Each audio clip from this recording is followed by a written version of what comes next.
Okay, तो dielectrics की बात हो गई। हाँ, क्या कह रहे थे, अगर हम इस मॉलिक्यूल पर एक्सटर्नल इलेक्ट्रिक फील्ड अप्लाई कर दें तो इलेक्ट्रिक फील्ड की डायरेक्शन में पॉजिटिव चार्ज थोड़ा शिफ्ट हो जाएगा और इलेक्ट्रिक फील्ड के अपोजिट डायरेक्शन में नेगेटिव चार्ज थोड़ा शिफ्ट हो जाएगा। हो गया।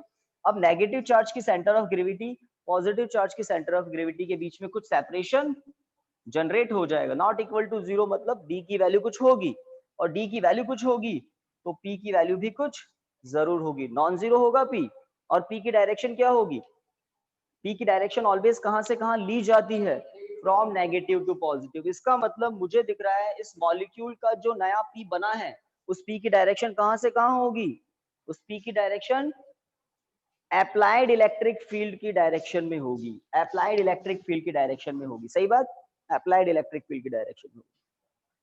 तो एक बात आपको पता लग गई, अगर नॉन पोलर डाइलेक्ट्रिक मॉलिक्यूल हो, मतलब ऐसा जिसके पॉजिटिव की सेंटर ऑफ ग्रेविटी नेगेटिव की सेंटर ऑफ ग्रेविटी कॉन्साइड करती हो, तब एक्सटर्नल इलेक्ट्रिक फील्ड के एब्सेंस में पी क्या होता है, zero. But external electric field अगर अप्लाई कर दें तो पॉजिटिव नेगेटिव चार्ज के बीच में सेपरेशन जनरेट हो जाता है और पी भी जनरेट हो जाता है। नॉट इक्वल टू जीरो का मतलब कुछ वैल्यू आ जाती है, और किसकी डायरेक्शन में होता है ये पी, अप्लाइड इलेक्ट्रिक फील्ड की डायरेक्शन में होता है, नेगेटिव टू पॉजिटिव। क्लियर है। तो नॉन पोलर की बात हमने कर ली। अब पोलर डाइलेक्ट्रिक के बारे में बता देता हूँ। जब आप पढ़ेंगे तो आपको ये सब चीजें मिलेगी नोट्स में, और लिखेंगे तो एग्जाम के लिए याद हो जाएगा। ठीक है। नॉन पोलर डाइलेक्ट्रिक्स कैसे होते हैं, नॉन पोलर की तो बात हो गई है ना, अब पोलर डाइलेक्ट्रिक्स कैसे होते हैं। तो पोलर डाइलेक्ट्रिक में आप एग्जांपल ले लो, लाइक NaCl का कोई क्रिस्टल है, बहुत सारे होते हैं, इसकी ले रहा हूं मैं एग्जांपल। तो NaCl में पॉजिटिव नेगेटिव ऑलरेडी सेपरेटेड होते हैं। अगर ये NaCl का क्रिस्टल है तो इसके अंदर पॉजिटिव नेगेटिव ऑलरेडी कुछ कैसे होंगे, इस तरह से पॉजिटिव नेगेटिव होंगे। बट आप इनको ध्यान से देखें, ये रैंडमली अलाइंड हैं।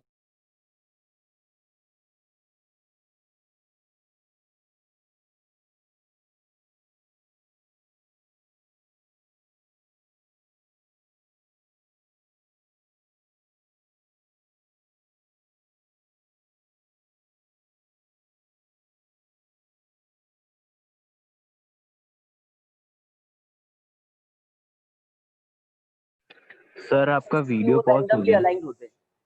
वीडियो पॉज हो गया, अब सही हो गया क्या सर, पॉज हो गया था। हाँ, अभी ठीक है। हाँ, तो सही आ रहा है ना। Yes P, sir. हर इंडिविजुअल मॉलिक्यूल का पी रैंडमली अलाइंड होता है। किस इंडिविजुअल मॉलिक्यूल का, जो कैसा है, पोलर डाइलेक्ट्रिक। NaCl एक पोलर डाइलेक्ट्रिक होता है। हाँ, NaCl को वाटर में डिसॉल्व कर दे तो वो कंडक्टर हो जाता है, Na+Cl-। बट NaCl कंबाइंड एक क्या है, इलेक्ट्रिक डाइपोल।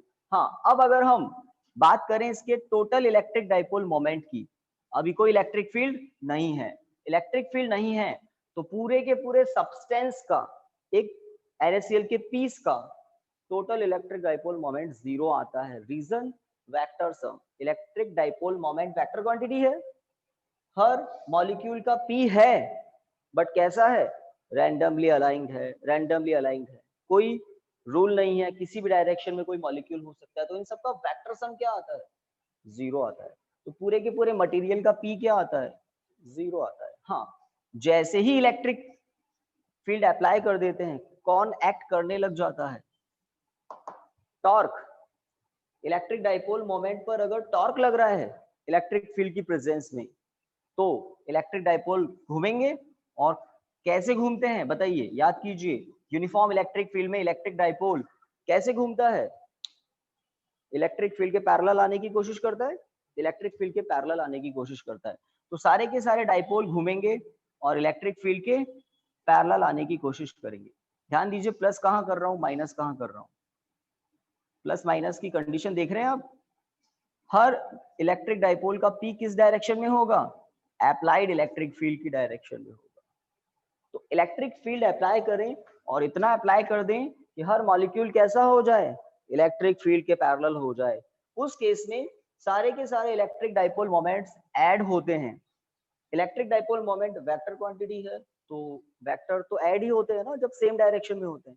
तो हर मॉलिक्यूल का पी किस डायरेक्शन में है, लेफ्ट टू राइट तो ऐड होगा। तो इस केस में इस पूरे के पूरे सब्सटेंस का net electric dipole moment non zero होता है, उसकी डायरेक्शन अप्लाइड इलेक्ट्रिक फील्ड की डायरेक्शन में होती है। अब पॉजिटिव नेगेटिव की बात कर लेता हूँ। यहाँ पर तो मैंने बिल्कुल 4 मॉलिक्यूल्स दिखाए हैं, ओनली 4 मॉलिक्यूल्स। हो सकते हैं 4 करोड़ मॉलिक्यूल्स हो या उससे भी ज्यादा हो, बहुत टाइनी मॉलिक्यूल्स होते हैं। तो एक्चुअल में अगर यहाँ हम बहुत सारे मॉलिक्यूल्स की चेन मान ली, जैसे एक चेन दिखा देता हूँ मैं, ये कुछ मॉलिक्यूल्स हैं, है ना, क्या है, negative positive negative positive negative positive negative positive, और एक पूरा सा ब्लॉक है। मैं केवल एक रो दिखा रहा हूँ, ये मॉलिक्यूल्स की एक रो है, ठीक है।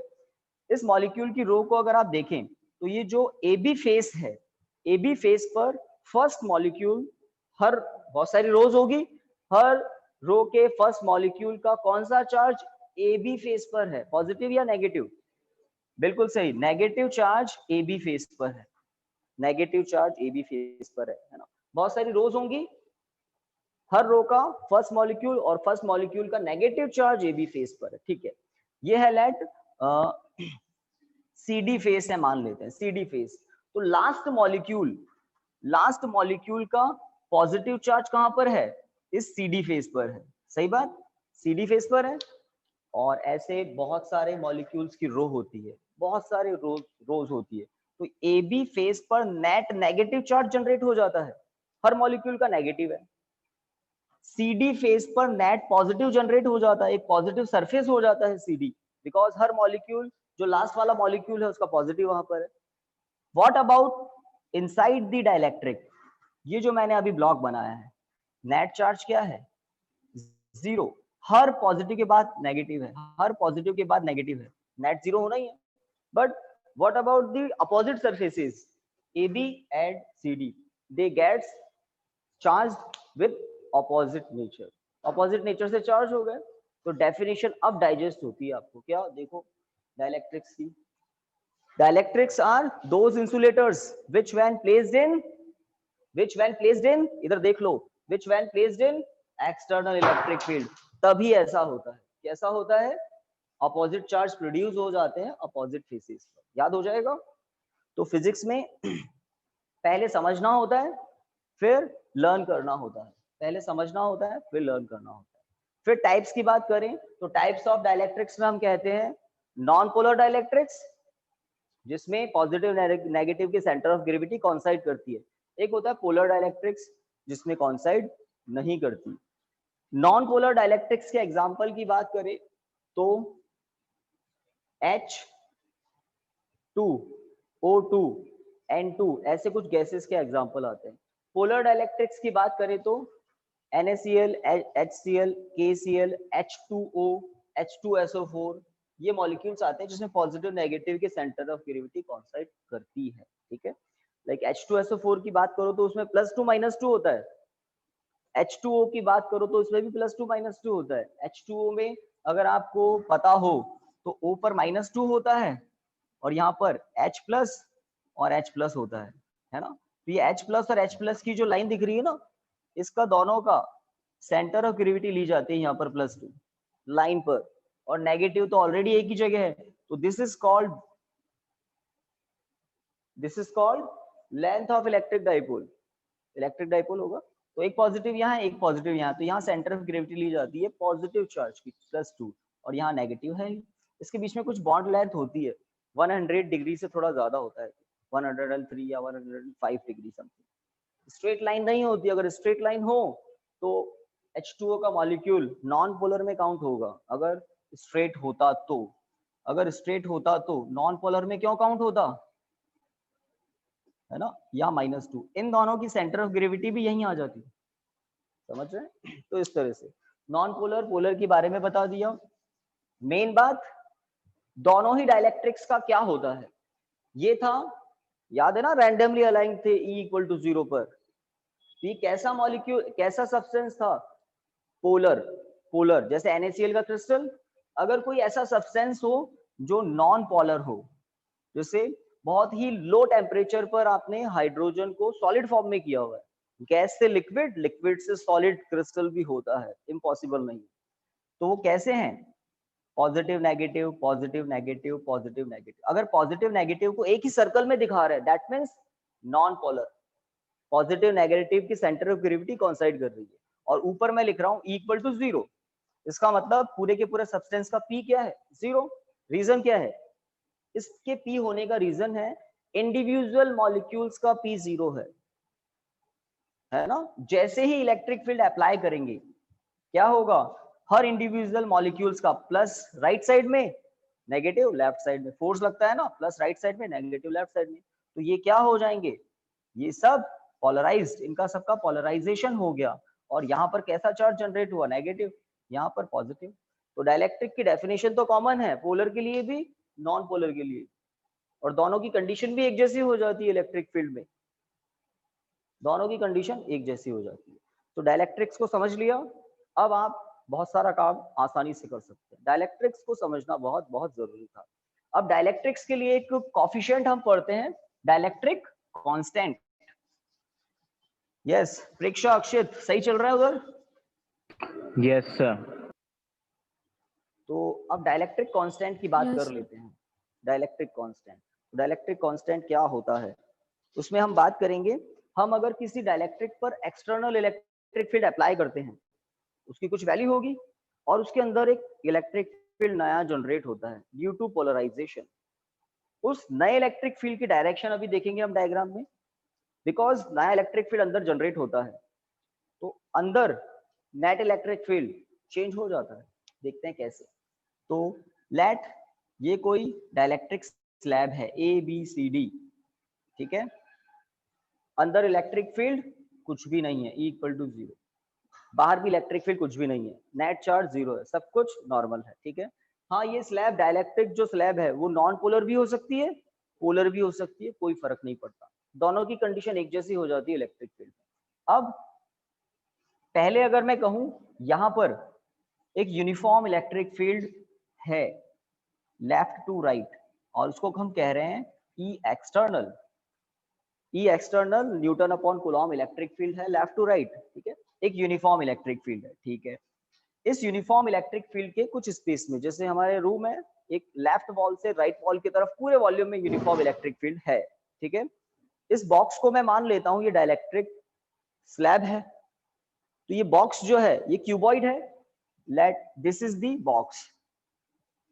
अब इस बॉक्स के जो मॉलिक्यूल्स है उनका क्या हुआ होगा, पोलराइजेशन हो गया होगा, क्योंकि वो कहां पर है, इलेक्ट्रिक फील्ड में है ना।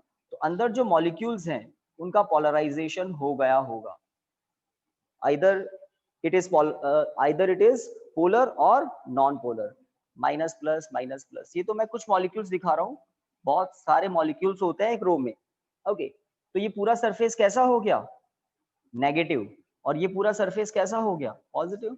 ये सिग्मा याद आया कुछ, charge, total charge upon area, total charge. तो ये सरफेस इसलिए बता रहा हूँ, इस पूरे सरफेस का कुछ एरिया है ना। तो AB सरफेस का जो भी एरिया होगा, AB सरफेस पर जो भी चार्ज होगा, क्यूबॉइड है तो आमने सामने वाले फेसेस इक्वल एरिया के होते हैं, चार्ज का अमाउंट भी सेम होता है, इधर जितना पॉजिटिव सामने उतना ही नेगेटिव, नेट 0 ही होता है चार्ज अभी भी। अब बिकॉज नेगेटिव पॉजिटिव सरफेसेस बन गए तो अंदर एक इलेक्ट्रिक फील्ड जनरेट होगा, इन मॉलिक्यूल्स को तो मैं हटा देता हूं, अंदर एक इलेक्ट्रिक फील्ड जनरेट होगा, उसको हम कह सकते हैं EP, electric field due to polarisation. Direction सही है, पॉजिटिव टू नेगेटिव ही होता है इलेक्ट्रिक फील्ड। तो ये EP जो है नया electric field due to polarisation, इसकी डायरेक्शन देखो from positive to negative, from positive to negative. और जब ये स्लैब यहाँ नहीं थी तब कौन सा इलेक्ट्रिक फील्ड था अंदर, या इस पॉइंट पर, इस P पॉइंट पर कौन सा इलेक्ट्रिक फील्ड था पहले, एक्सटर्नल। याद है ना, सबसे पहले मैंने पैरेलल लाइन दिखाई थी, इस बॉक्स को यहाँ से हटा दे तो पूरे वॉल्यूम में कौन सा इलेक्ट्रिक फील्ड है, external electric field, external electric field, ठीक है। और बॉक्स के अंदर अब कौन सा इलेक्ट्रिक फील्ड है, E net, net electric field क्या होगा, applied electric field E external है ना, minus EP electric field due to polarisation. तो इस नेट इलेक्ट्रिक फील्ड को हम reduced value of electric field भी कहते हैं, कम हो चुकी है ना। Reduced value of electric field क्या होता है, applied electric field minus electric field due to polarization where inside any dielectric, inside any dielectric, ठीक है। अब डाइलेक्ट्रिक कांस्टेंट आप समझ सकते हैं, डाइलेक्ट्रिक कांस्टेंट के क्या होता है, उसको कुछ लोग एप्सिलॉन आर से भी लिखते हैं, डाइलेक्ट्रिक कांस्टेंट को के से या एप्सिलॉन आर से भी लिखते हैं, आरबीएससी वालों एप्सिलॉन आर यूज लिया है आपके वहां, ठीक है। सिंबल में कोई फर्क नहीं है, डेफिनेशन सेम है, applied electric field upon reduced value of electric field is called dielectric constant of any dielectric material. Applied electric field upon reduced value of electric field. अगर किसी डाइलेक्ट्रिक के अंदर EP ज्यादा जनरेट हो रहा है तो उसका K ज्यादा है, इसका मतलब सही कह रहा हूं क्या मैं? जितना EP ज्यादा होगा उतना E नेट कम होगा, जितना E नेट कम होगा डिवाइड कम का लगाना पड़ेगा तो वैल्यू ज्यादा मिलेगी, और जितना किसी डाइलेक्ट्रिक के अंदर EP ज्यादा है, EP ज्यादा है तो बात हो गई, EP अगर उल्टा कहें EP कम है, EP कम होगा तो आपको नेट इलेक्ट्रिक फील्ड कंपैरेटिवली ज्यादा मिलेगा, नेट इलेक्ट्रिक फील्ड अगर ज्यादा मिलेगा तो K की वैल्यू कम आएगी। तो वो डाइलेक्ट्रिक्स जिनका पोलराइजेशन ज्यादा होता है, जिनके सरफेसेस पर पॉजिटिव नेगेटिव चार्ज ज्यादा जनरेट होते हैं, अंदर EP ज्यादा हो जाता है, EP मतलब electric field due to polarisation. तो डाइलेक्ट्रिक कांस्टेंट की डेफिनेशन क्लियर है, it is defined by the ratio of applied electric field to the reduced value of electric field. It is defined by the ratio of applied electric field to the reduced electric field inside the dielectric. Dielectric के लिए है दोनों, ठीक है। हाँ, K की value 1 से ज्यादा होगी या कम, ऑलवेज K की वैल्यू क्या होती है, ग्रेटर देन 1। देख रहे हैं ना, डिनोमिनेटर कम होगा, न्यूमरेटर ऑलवेज ज्यादा होगा।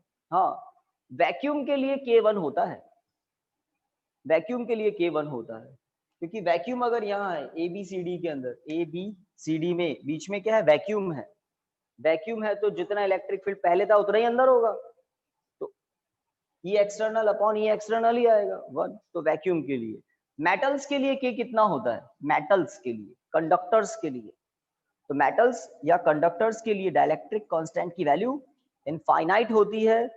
क्यों?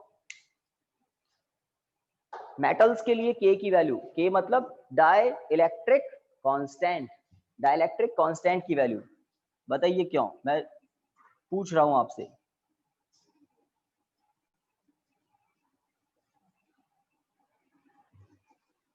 कोई बता नहीं रहा है, डाइलेक्ट्रिक कांस्टेंट की वैल्यू E अंदर 0 हो जाता है, कौन सा E? EP, EP अंदर 0 क्यों हो जाता है, क्योंकि कंडक्टर्स में कौन होते हैं, फ्री इलेक्ट्रॉन्स, फ्री इलेक्ट्रॉन्स, अंदर EP है तो ये EP क्या करेगा, चलिए एक बात और करते हैं, नेट इलेक्ट्रिक फील्ड क्या होता है, तो नेट इलेक्ट्रिक फील्ड होता है अप्लाइड इलेक्ट्रिक फील्ड EXT, ठीक है, माइनस EP। अगर अंदर नेट इलेक्ट्रिक फील्ड है तो नेट इलेक्ट्रिक फील्ड किस डायरेक्शन में होगा, अप्लाइड इलेक्ट्रिक फील्ड की डायरेक्शन में होगा, सही बात है, जल्दी बताइए, नेट इलेक्ट्रिक फील्ड किस डायरेक्शन में होगा, अप्लाइड इलेक्ट्रिक फील्ड की डायरेक्शन में होगा। और अगर ये ABCD स्लैब कंडक्टर का पीस है, कंडक्टर है, इसके अंदर फ्री इलेक्ट्रॉन है, फ्री इलेक्ट्रॉन तब तक मोशन करेंगे जब तक नेट इलेक्ट्रिक फील्ड है, फोर्स लगेगा ना, F equal to Q into E। अगर कंडक्टर के अंदर E है तो चार्ज पर फोर्स लगेगा, फोर्स लगेगा तो मोशन करेंगे, तो इलेक्ट्रॉन कहाँ मोशन करेंगे, इलेक्ट्रिक फील्ड के ऑपोजिट। तो इलेक्ट्रिक फील्ड के ऑपोजिट यहाँ इलेक्ट्रॉन तब तक एक्यूमुलेट होते रहेंगे, यहाँ इलेक्ट्रॉन तब तक एक्यूमुलेट होते रहेंगे, यहाँ पॉजिटिव तब तक बढ़ता जाएगा जब तक अंदर नेट इलेक्ट्रिक फील्ड 0 नहीं हो जाता। 0 होने के बाद इक्विलिब्रियम, 0 होने के बाद इक्विलिब्रियम। तो कंडक्टर के अंदर EP की वैल्यू अप्लाइड इलेक्ट्रिक फील्ड के बराबर हो जाती है और नेट इलेक्ट्रिक फील्ड 0 हो जाता है, तो K की वैल्यू इनफाइनाइट हो जाती है। रीजन, कंडक्टर की इंपॉर्टेंट कैरेक्टरिस्टिक्स है, उसमें क्या होते हैं, फ्री इलेक्ट्रॉन्स, तो मोशन करते हैं, ठीक है। तो ये कुछ बातें हो गई।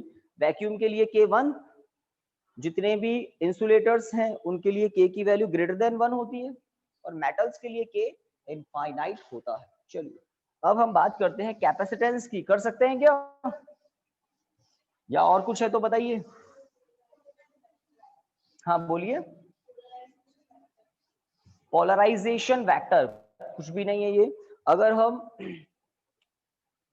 P की बात करें, इलेक्ट्रिक डाइपोल मोमेंट, तो इलेक्ट्रिक डाइपोल मोमेंट E के प्रोपोर्शनल होता है।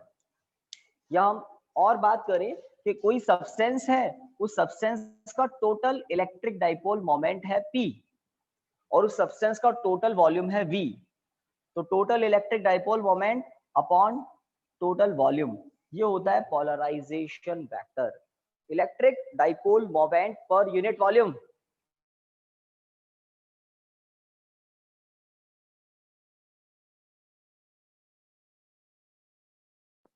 सर आपको म्यूट हो गए।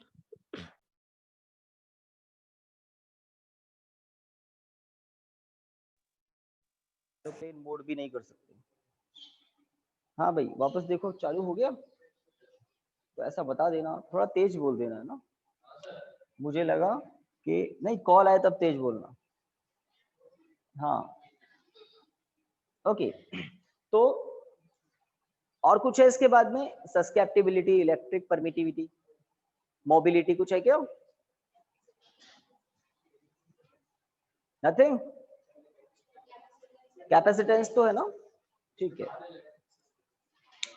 एक्चुअल में क्या होता है, susceptibility, susceptibility P, capital P जो है ना polarisation vector, is always proportional to the electric field intensity. जितना इलेक्ट्रिक फील्ड, और वो भी कौन सा इलेक्ट्रिक फील्ड, एक्सटर्नल इलेक्ट्रिक, जितना एक्सटर्नल इलेक्ट्रिक फील्ड ज्यादा अप्लाई करोगे उतना पोलराइजेशन वेक्टर ज्यादा होगा। कैसे ज्यादा होगा?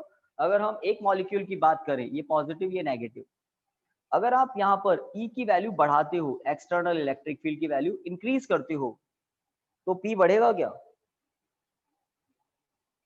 एक मॉलिक्यूल का 100% बढ़ेगा। Reason, external electric field positive charge को अब थोड़ा और दूर,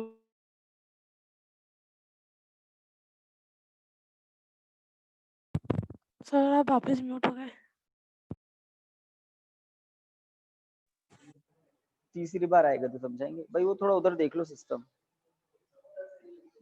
है ना। ओके, तो बढ़ेगा ना, थोड़ा सा फटाफट गियर चेंज कर लिया करो इधर, ये कहते हैं ना बड़े बड़े शहरों में छोटी मोटी बातें होती रहती है। तो डी, डी बढ़ेगा, बढ़ेगा ना सेपरेशन।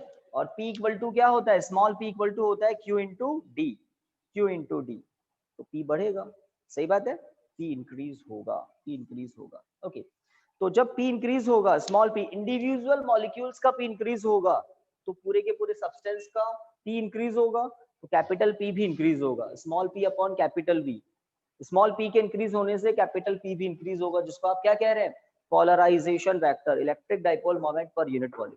तो इलेक्ट्रिक फील्ड के प्रोपोर्शनल है, और प्रोपोर्शनलिटी कांस्टेंट होता है सस्केप्टिबिलिटी, प्रोपोर्शनलिटी कांस्टेंट होता है इलेक्ट्रिक सस्केप्टिबिलिटी। सस्केप्टिबिलिटी है या मोबिलिटी है, सस्केप्टिबिलिटी होगा, है ना, सही बात है। ओके, आगे बढ़ सकते हैं। आपकी आवाज तो बहुत दूर दूर तक जा रही है, कई किलोमीटर दूर भी जा रही है, पता है आपको। हाँ, वापस कॉल आ गया क्या? अरे मैंने एक ही में फिट कर रखा है, सुनाई दे रहा है मुझे, ज्यादा जरूरत नहीं। कैपेसिटेंस पर आ सकते हैं, चैप्टर का टर्न है ये, है ना, चैप्टर का टर्न है। कैपेसिटर है या कैपेसिटेंस है, पहले कैपेसिटर होगा, है ना, सही बात है ना,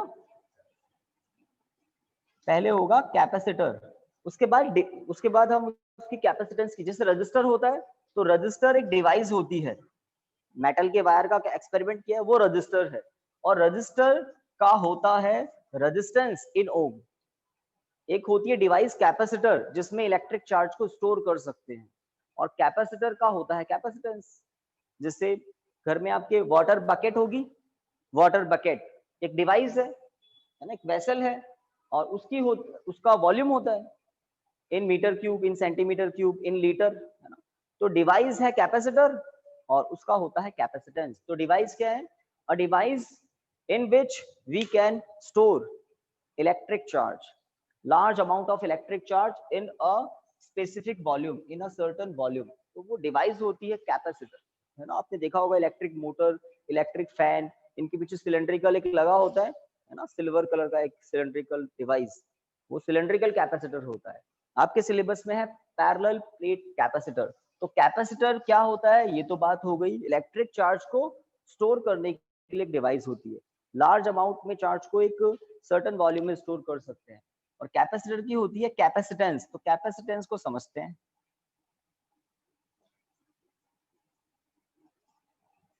कैपेसिटेंस के लिए सिंबल आप यूज लेते हैं कैपिटल सी। कैपेसिटेंस क्या होती है, तो अगर मेटल की एक प्लेट पर फोकस करें हम, मेटल की एक प्लेट है एम प्लेट, और उसको किसी इंसुलेटेड स्टैंड पर रख दिया। इंसुलेटेड स्टैंड पर इसलिए रखते हैं, हम मेटल की प्लेट को चार्ज प्रोवाइड करेंगे और वो इसी पर रहना चाहिए, ग्राउंड में ट्रांसफर नहीं होना चाहिए। इसको इंसुलेटेड स्टैंड पर रख दिया, ठीक है। मेटल की प्लेट को प्लस क्यू चार्ज ट्रांसफर किया, और एक कॉन्सेप्ट क्या क्या कहता है, V is proportional to Q। Electric potential increase होता है अगर चार्ज इंक्रीज होता है। तो मेटल की प्लेट पर अगर जैसे जैसे चार्ज की वैल्यू इंक्रीज की जाती है, तो मेटल की प्लेट पर इलेक्ट्रिक पोटेंशियल भी इंक्रीज होता जाता है। पॉजिटिव चार्ज दोगे तो पॉजिटिव पोटेंशियल इंक्रीज होगा, जितना नेगेटिव चार्ज ट्रांसफर करोगे उतना नेगेटिव पोटेंशियल इंक्रीज होगा। तो V is proportional to Q के कॉन्सेप्ट से हम बात को समझेंगे। अगर ये मेटल की प्लेट कहाँ पर है, नॉर्मल जैसे एयर में है, हम लोग कहाँ रहते हैं, एटमॉस्फेयर में रहते हैं, एयर मॉलिक्यूल्स चारों तरफ है, तो ये मेटल की प्लेट भी समझ लो हमारे आसपास ही कहीं है। बहुत सारा चार्ज दिया, चार्ज देते गए, तो क्या ऐसा चलता ही रहेगा कि चार्ज देते जाएं और ये स्टोर करती रहेगी? तो नहीं, एक मैक्सिमम सर्टेन पोटेंशियल होता है एयर के लिए, उससे ज्यादा या उसके बराबर पोटेंशियल दे देते हैं, तो उसके बाद में आसपास स्पार्क्स जनरेट होने लग जाते हैं। स्पार्क्स जनरेट होना मतलब आसपास गैस के मॉलिक्यूल्स आयोनाइज्ड होने लग जाते हैं। आयोनाइज्ड कैसे होते हैं, हमें पता है गैस के मॉलिक्यूल्स में नेगेटिव पॉजिटिव दोनों हैं, नेगेटिव चार्ज भी होता है और पॉजिटिव चार्ज भी होता है। जब high potential high electric field generate होता है, तो उस high potential high electric field से होता क्या है, पॉजिटिव चार्ज नेगेटिव चार्ज एक दूसरे से परमानेंटली सेपरेट हो जाते हैं।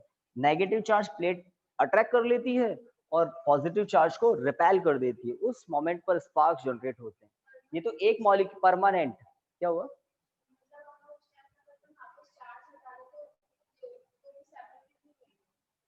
चार्ज आप हटाओगे कैसे? चार्ज हटाने के लिए आपको इससे इलेक्ट्रॉन आपने निकाले थे भाई, पॉजिटिव चार्ज बढ़ता कैसे, इलेक्ट्रॉन निकाले थे, वापस इलेक्ट्रॉन देने पड़ेंगे, दैट्स इट। नहीं, एयर के पार्टिकल तो वो पता नहीं कहाँ गया मॉलिक्यूल।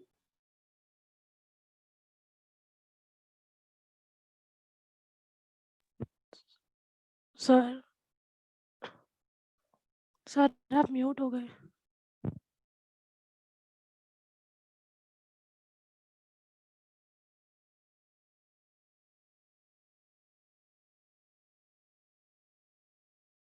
सर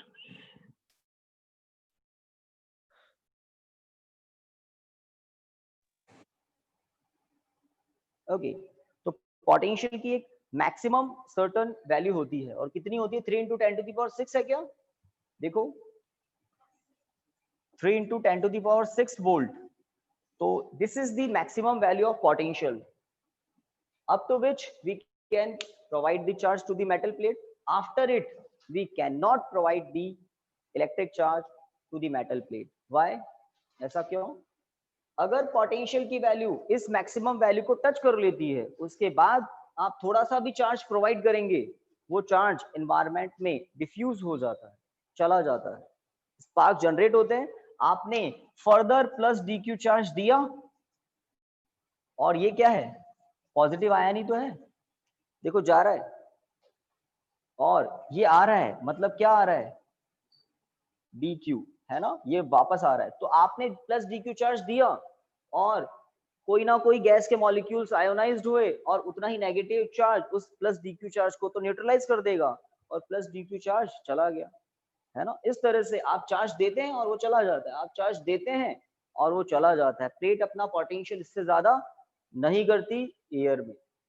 जिस तरह से ऑर्डिनरी वाटर बकेट में आप, है ना, पानी डाले जा रहे हैं, फुल हो गई बकेट, अब आप और पानी डालोगे तो कहाँ जाएगा, बाहर जाएगा। ऐसा ही यहाँ पर होता है।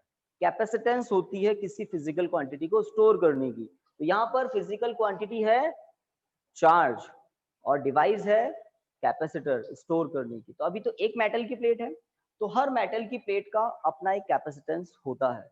अगर हम मेटल की प्लेट बड़ी ले लें तो ज्यादा चार्ज स्टोर करेगी, और बड़ी ले लें तो और ज्यादा चार्ज स्टोर करेगी। बट प्रैक्टिकली ऐसा पॉसिबल नहीं है कि आप किसी कैपेसिटर की प्लेट को बड़ा करते जाए। बहुत सारा चार्ज स्टोर करना है तो बहुत बड़ी लेनी पड़ेगी। और डिवाइस में आप छोटे छोटे कैपेसिटर्स भी देखते हैं, तो वो कैसे बनते हैं उसकी बात करते हैं। तो कैपेसिटेंस क्या होती है उसकी बात को समझने के लिए आपको ये पूरी कहानी बताई थी कि चार्ज देते रहें तो हमेशा प्लेट लेती नहीं रहेगी। एक पोटेंशियल के बाद वो रिफ्यूज कर देती है चार्ज को, एक तरह से एनवायरनमेंट में डिफ्यूज कर देती है। ठीक है, अब ये जो प्रोपोर्शनलिटी सिंबल है उसको रिमूव करने के लिए, इसको हटाने के लिए एक रेशो आपको दिख रहा होगा 1/c, ये आता है।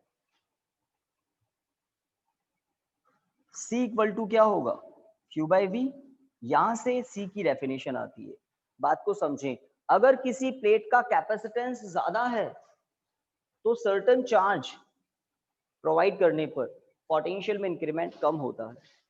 अगर किसी प्लेट का कैपेसिटेंस कम है, जिसे मैं दिखाई देता हूं, plate A, plate B, plate A की कैपेसिटेंस कम है, प्लेट B की कैपेसिटेंस ज्यादा है। ठीक है, हाँ भाई साहब,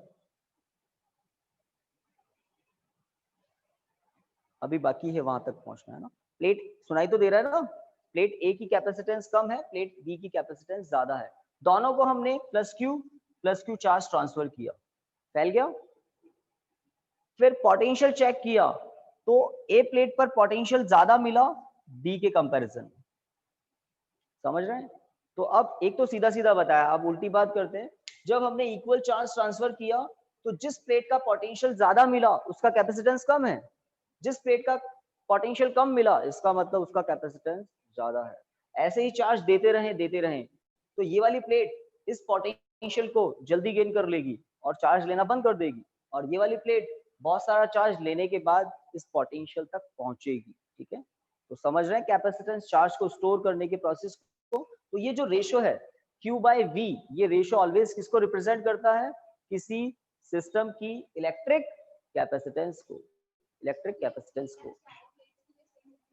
एयर के लिए, अर्थ के सरफेस पर एयर के लिए ये वैल्यू है, मिलेगी आपको बुक में, है ना।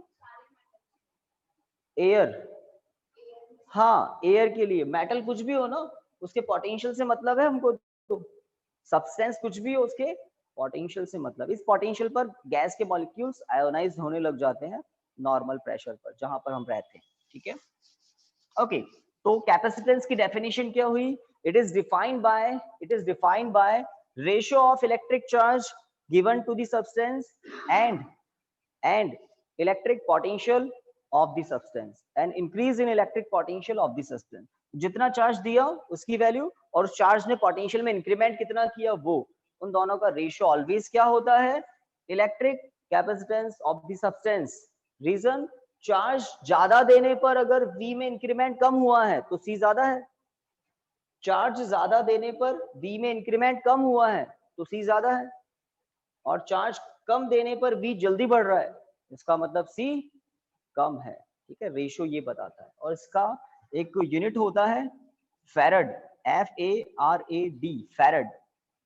तो ऐसा ही सिस्टम में कैपेसिटेंस की यूनिट है फैरड। ठीक है, चलिए अब कैपेसिटर की बात हो गई, कैपेसिटेंस की बात हो गई, आपको स्फेरिकल कंडक्टर की कैपेसिटेंस बता देते हैं, फिर पैरेलल प्लेट कैपेसिटर के प्रिंसिपल पर आएंगे। देखिए, अगर एक कंडक्टर है जिसकी रेडियस कैपिटल R है, कंडक्टर है तो आप समझ गए फ्री इलेक्ट्रॉन होंगे, मेटल का स्फीयर है, स्फेरिकल शेल भी हो सकता है, सॉलिड स्फीयर भी हो सकता है।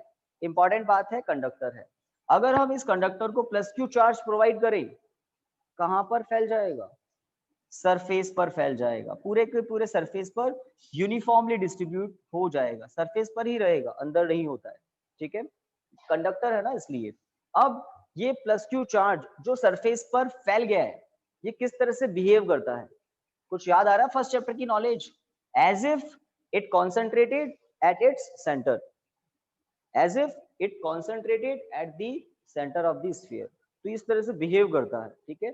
अगर ये इस तरह से बिहेव करता है तो आप मुझे बताइए स्फीयर के सरफेस पर पोटेंशियल कितना होगा? कोई नहीं बोला, सही लिखा मैंने, के क्यू बाय आर, सही है। इलेक्ट्रिक फील्ड इंटेंसिटी क्या होगी? K Q by R square, but potential क्या होगा? के क्यू बाय आर, इतना होगा। This is the value of potential. Charge कितना प्रोवाइड किया? According to the definition of electric capacitance, C equal to what? Q upon V। V surface पर है इसलिए Vs लिख दिया मैंने, कोई फर्क नहीं पड़ता। तो Q upon K, Q upon capital R, Vs की वैल्यू, ठीक है।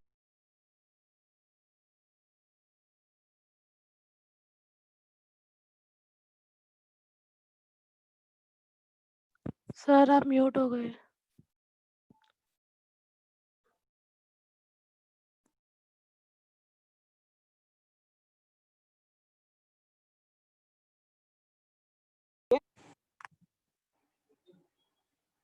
करो उसको कॉल, कि अभी कॉल नहीं करे, है ना, अभी बात कर लेंगे उनसे 5 मिनट में। देखो टाइम क्या हो गया, 10:25 मिनट्स पहले एक टॉपिक कर लें, ठीक है ना। मैसेज कर दो कि क्लास चल रही है। अब यहाँ पे वाईफाई नहीं है, नहीं तो मैं एरोप्लेन मोड पे कर देता, बट वाईफाई नहीं है। एरोप्लेन मोड पे करते ही आपको भी पता है डिस्कनेक्ट हो जाता है ना सर, उससे क्या होगा? तो वो कर लेंगे ना, एक इंटरवल के बाद कर लेंगे। अभी सही चल रहा है उधर वीडियो? ओके, तो इक्वेशन 1 क्या है? Electric potential at the surface of spherical conductor. तो चार्ज प्रोवाइड करने पर इतना, चार्ज प्रोवाइड करने पर इतना पोटेंशियल आ गया। तो कितना चार्ज प्रोवाइड किया? Q, और कितना पोटेंशियल आ गया वो। इन दोनों का रेशियो ऑलवेज क्या होता है? C, capacitance of the system. तो इस फॉर्मूले से क्या पता लग रहा है कि किसी स्फेरिकल कंडक्टर की कैपेसिटेंस किसके प्रोपोर्शनल है? उस स्फेरिकल कंडक्टर की रेडियस के, रेडियस के। K की बात करें तो K के बारे में आप जानते हैं ना, तो अगर K के बारे में आप जानते हैं तो बताइए ये फॉर्मूला सही है क्या? हाँ भाई, जो घर पे बैठे हैं वो भी बता सकते हैं। Yes, sir. सही है ना। एप्सिलॉन नॉट कब? जब कंडक्टर कहाँ रखा हो? वैक्यूम में। अगर कंडक्टर को किसी मीडियम में रख दें तो पिक्चर चेंज हो जाएगी, है ना, तो पिक्चर चेंज हो जाएगी, यहाँ एप्सिलॉन भी आ सकता है। चलिए, तो ये हुई बात सी की। इन जनरल R अपॉन के ज्यादा यूज आ सकता है, R अपॉन के की वैल्यू वैक्यूम के लिए क्या लेते हैं? 9 इंटू 10⁻⁹, ठीक है। अगर आपको क्या हुआ,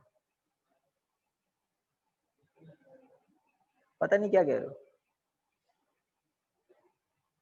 उनको ज्वाइन करना है क्या?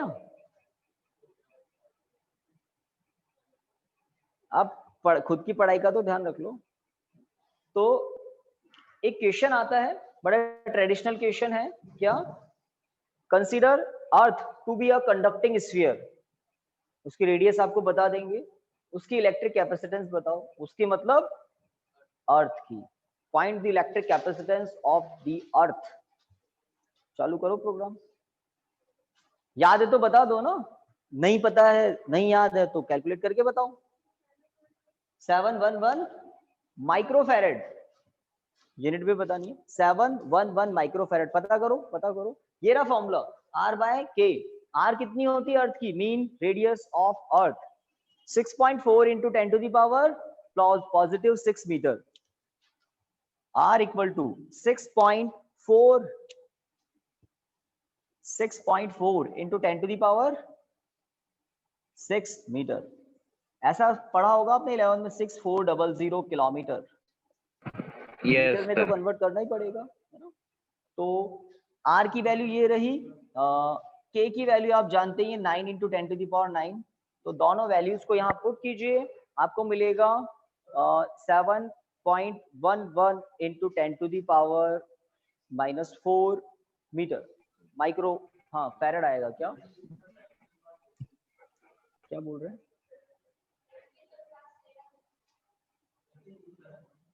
आज नहीं है। ओके आ गया 7.11 10 टू द पावर -4 फैरड, और उसको सही से लिखें तो 711 माइक्रो फैरड, याद रह जाएगा, है ना। कितने सालों से अर्थ पर रह रहे हो आप? हो गए होंगे 14 15 16 साल, 18 20 हो गए होंगे किसी को, और क्या, इससे ज्यादा तो कोई नहीं, ठीक है ना। तो आज आपको पता लग गई अर्थ की इलेक्ट्रिक कैपेसिटेंस,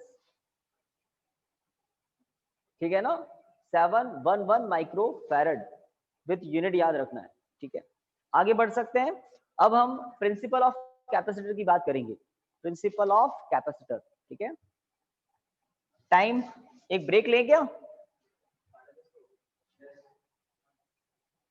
तो अभी 30 मिनट्स और पढ़ेंगे, ठीक है।